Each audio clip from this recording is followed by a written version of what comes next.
Hello दोस्तों, the KCGS classes में आपका स्वागत है।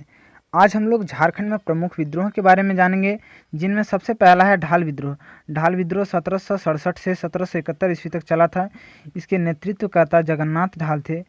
इनका कारण बताया जाता है अंग्रेजों द्वारा नींबू ढाल को पकड़कर शासक बनाया जाना, परंतु जगन्नाथ ढाल ने विद्रोह कर दिया और वह 3/4 भाग पर शासन करता रहा। अंत में अंग्रेजों की अधीनता उन्होंने स्वीकार कर ली थी। दूसरा जो है वह चुआर विद्रोह है। चुआर विद्रोह यह 1769 से 1805 तक चला था। चुआर का शाब्दिक अर्थ जो होता है वह चुहाड़ होता है, अर्थात नीची जाति के लिए एक गाली। ठीक है, इसका जो क्षेत्र था वह रामगढ़, मानभूम और ढालभूम था। इसका कारण स्थानीय सुरक्षाकर्मी पाइका को हटाया जाना था। ठीक है, पाइका स्थानीय सुरक्षाकर्मी थे जो कि जमींदारों के सेवक के रूप में कार्य करते थे। उन्हें वेतन के बदले भूमि दी जाती थी जो पाइकन कहा जाता था। अंग्रेजों ने इसे हटा दिया था।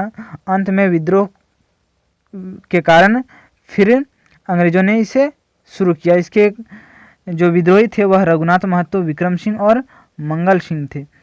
अगला है चेरो विद्रोह। चेरो विद्रोह 1771 था, शुरू हुआ था और इसके नेतृत्वकर्ता गोपाल राय थे। ठीक है, अगला है भोक्ता विद्रोह। यह 1771 ईस्वी में जो है शुरू हुआ। इसके नेतृत्वकर्ता जयनाथ सिंह थे जो भोक्ता के सरदार कहलाते थे। ठीक है, और यह विद्रोह चेरो विद्रोह का पूरक था। ठीक है, अगला हम लोग पढ़ने वाले हैं घटवाल विद्रोह। घटवाल विद्रोह 1772 से 1773 तक चला था। यह रामगढ़ वाले क्षेत्र में शुरू हुआ था। इसका कारण अंग्रेजों द्वारा सत्ता का हथियाया जाना बताया जाता है। अगला है पहाड़िया विद्रोह। पहाड़िया विद्रोह 1781 में शुरू हुआ और 1782 तक 1 साल तक चला था। इसके शुरू होने के 2 कारण बताए जाते हैं।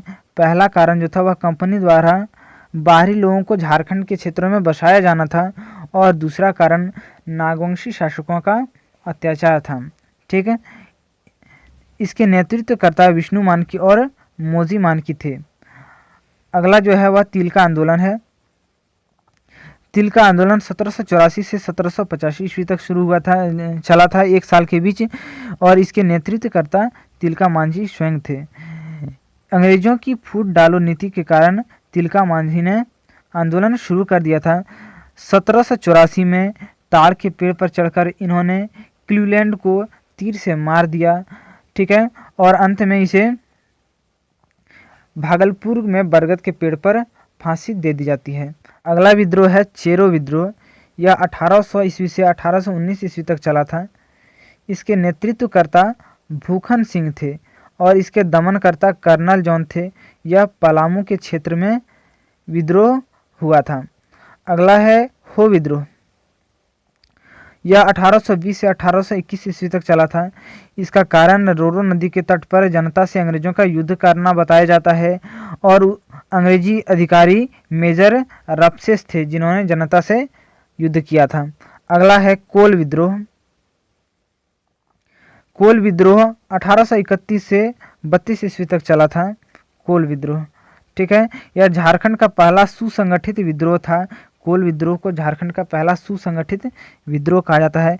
इसके नेतृत्वकर्ता मुंडा और हो जनजाति के लोग थे। इसके परिणाम स्वरूप SWF अर्थात दक्षिणी पश्चिमी सीमांत एजेंसी नामक नए प्रशासनिक क्षेत्र का गठन किया जाना बताया जाता है। अगला है भूमिज विद्रोह।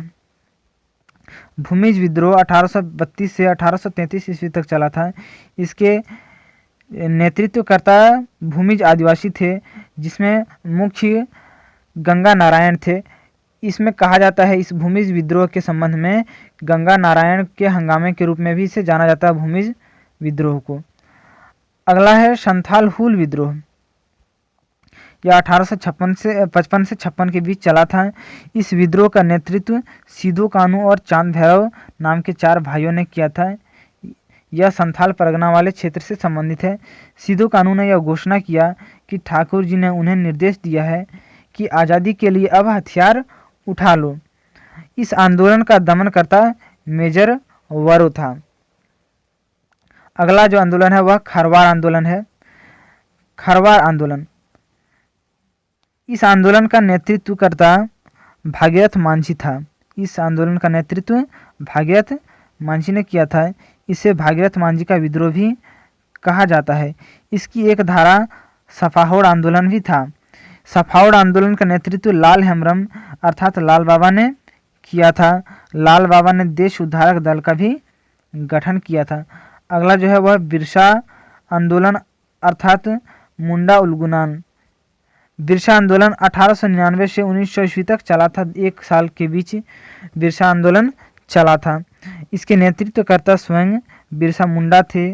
ठीक है, उनका जन्म रांची जिले के खूंटी अनुमंडल के तमाड़ थाना के उलियातू गांव में हुआ था। उसके पिता सुगना मुंडा और माता करमी देवी थी। इनका जन्म 15 नवंबर 1885 में हुआ था। ठीक है, और इनके सेनाध्यक्ष गया मुंडा थे।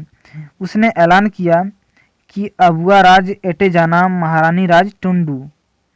ठीक है, उसने ऐलान किया कि अबुआ राज एटे जाना महारानी राज टुंडू अर्थात अब महारानी का राज खत्म हो गया है और मुंडा राज शुरू हो गया है। उसने कहा कि दीकुओं से हमारी लड़ाई होगी और जमीन इस तरह से लाल होगी जैसे लाल झंडा। इसी आंदोलन का परिणाम था कि 11 नवंबर 1908 ईस्वी को CNT एक्ट का लागू होना। CNT एक्ट का लागू होना। CNT एक्ट, इसके बारे में हम लोग कुछ जान लेंगे। CNT एक्ट क्या है? इसकी स्थापना 11 नवंबर 1908 में हुआ था और इसके व्यक्ति जो था वह फादर हॉफमैन थे। यह एक पादरी थे। ठीक है, इस CNT एक्ट में 19 चैप्टर है और 2 सेक्शन हैं। इसमें CNT एक्ट के अंतर्गत जमीन के प्रकार जो हैं वह पहला है मुंडा खुटकटी। मुंडा खुटकटी जो होता है यह मुंडाओं से संबंधित है। भूहरी जो है वह उरांव से संबंधित है, सदान से संबंधित है। कोडकर जो है वह सदान से संबंधित है और राजहंस जो है वह राजभूमि से संबंधित है। अगला आंदोलन जो है वह टाना भगत आंदोलन के बारे में है। टाना भगत आंदोलन यह झारखंड का सांस्कृतिक आंदोलन था। इस आंदोलन के जनक जतरा भगत थे। इसकी शुरुआत 21 अप्रैल 1914 को हुई थी। ठीक है, यह स्थान गुमला के विशनपुर गांव में है। ठीक है, बाद में यह आंदोलन 2 भागों में बांट जाता है। पहला अरुआ भगत और दूसरा जुलाहा भगत। अरुआ भगत जो था वह शाकाहारी आंदोलन था, जबकि जुलाहा भगत जो था वह मांसाहारी आंदोलन था। ठीक है, अंत में जो बचता है वह है हरिबाबा आंदोलन। हरिबाबा आंदोलन यह सिंहभूम जिले में शुरू हुआ था। हरिबाबा आंदोलन सिंहभूम जिले में शुरू हुआ था और इसके संस्थापक हरिबाबा थे। इस हरिबाबा ने हो जनजाति को संगठित करने का प्रयास किया था। इस आंदोलन ने सारनाथ धर्म का प्रचार किया था। इस आंदोलन ने सारनाथ धर्म का प्रचार किया था। ठीक है, मैं आशा करता हूँ कि यह वीडियो आपको बहुत ही अच्छा लगा होगा। वीडियो अच्छा लगे तो कृपया लाइक करें, सब्सक्राइब करें और अपने दोस्तों में शेयर करें।